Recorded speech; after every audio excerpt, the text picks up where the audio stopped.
జిల్లా వాజేడు మండలం కేంద్రంలో గల voice of join church pastor Timothy ఆధ్వర్యంలో ఘనంగా శుభ శుక్రవారం వేడుకలు నిర్వహించారు. క్రైస్తవ సహోదరులు భక్తి శ్రద్ధలతో మందిరంలో కూడుకుని ఆరాధనలు నిర్వహించారు. ఈ సందర్భంగా దైవ సేవకులు గట్టిపల్లె తిమోతి మాట్లాడుతూ యేసు ప్రభు శిలువతో మరణించడానికి ముందుగా పలికిన 7 మాటలను భక్తులకు వివరించారు. యేసు ప్రభు తనను హింసించిన వారిని కూడా క్షమించడం, ప్రేమించడం గొప్ప విషయమన్నారు. ఆయన ఈ లోకానికి నశించిన వారిని, పాపములో ఉన్న వారిని రక్షించడానికి వచ్చారన్నారు. అనంతరం ప్రజల క్షేమం కొరకు వారి వ్యవసాయ వ్యాపారాలు, పిల్లల చదువులు, ఉద్యోగాలు, దేశ ప్రజల క్షేమం కొరకు సంఘమంతా ప్రార్థనలు చేశారు. ఈ కార్యక్రమంలో హెప్సిబా, సిద్ధబోయిన మరియమ్మ, కోట శైలజ, బొచ్చు స్టీఫెన్, వాసం పేతేరు తదితరులు పాల్గొన్నారు. మన ప్రభు అయిన యేసుక్రీస్తు వారు పొంది ఉన్నారు కాబట్టి యేసు ప్రభు వారికి మాత్రమే దక్కింది ఏంటంటే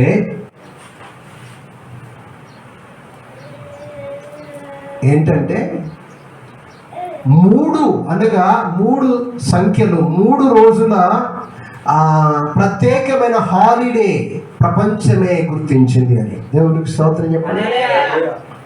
ఏంటి అంటే, 1 పుట్టినరోజు, 2వది మరణించిన రోజు, 3వదిగా పునరుద్ధానుడైన రోజు. దేవునికి స్తోత్రం.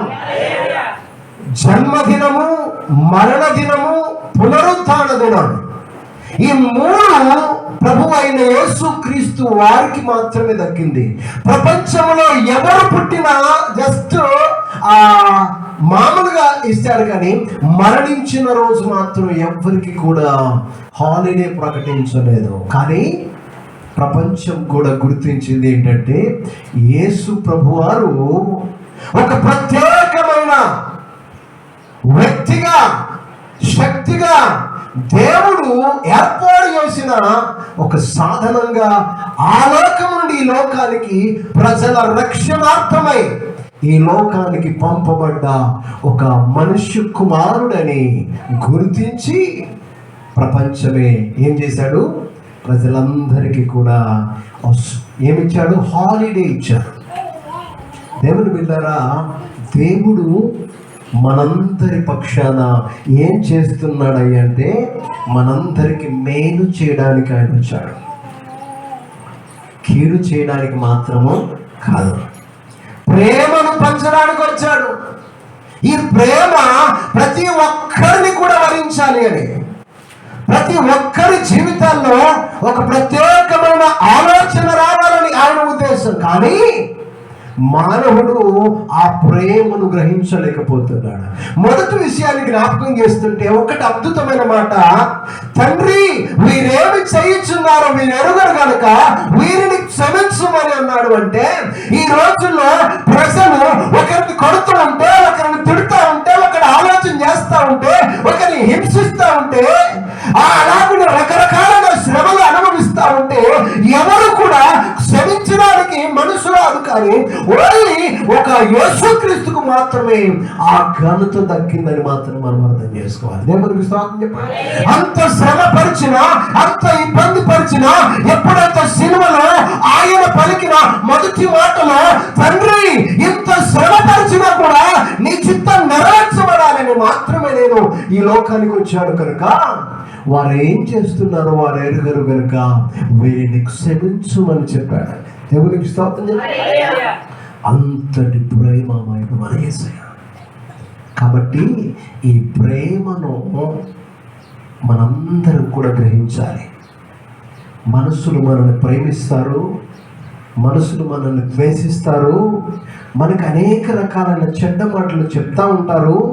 కానీ ఆ ప్రేమ ఏం చేస్తుందంటే మనల్ని చాలా ఇబ్బంది కలిగిస్తూ ఉంది కొన్ని రోజులే.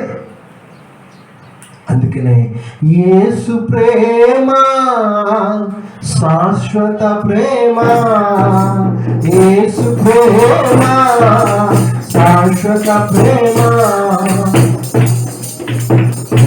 బంగారాల కన్న మిన్నైనది యేసు ప్రేమ, నా యేసు ప్రేమ, వెండి బంగారాల కన్న మిన్నైనది యేసు ప్రేమ, నా యేసు ప్రేమ లోక జ్ఞానములకు మించిన ప్రేమ లోక జ్ఞానములకు మించిన ప్రేమ లోకస్తులు ఎవ్వరు చూపలేని ప్రేమ లోకస్తులు ఎవ్వరు చూపలేని ప్రేమ వెండి బంగారాల కంటమైనది యేసు ప్రేమ నా యేసు ప్రేమ వెండి బంగారాల కంటమైనది యేసు ప్రేమ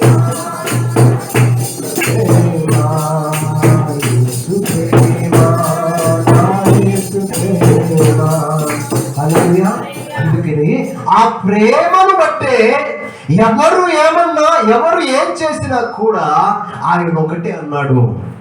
మత్తయి సువార్త 24వ లూకా సువార్త 23వ అధ్యాయము 34వ వచనంలో అంటే తండ్రి వీరేమి చేయుచున్నారో వీరు ఎరుగను గనుక వీరిని క్షమించుమని చెప్పాడండి. దేవునికి స్తోత్రం చెప్పాలి. హల్లెలూయా. అంటే ఎంత ప్రేమమయుడు, ఎంత ప్రేమించేవాడు. ఆ ప్రేమను కనుగొనడానికి, ఆ ప్రేమను వివరించడానికి లోకంలో ఎవ్వరం కూడా సరిపోవు.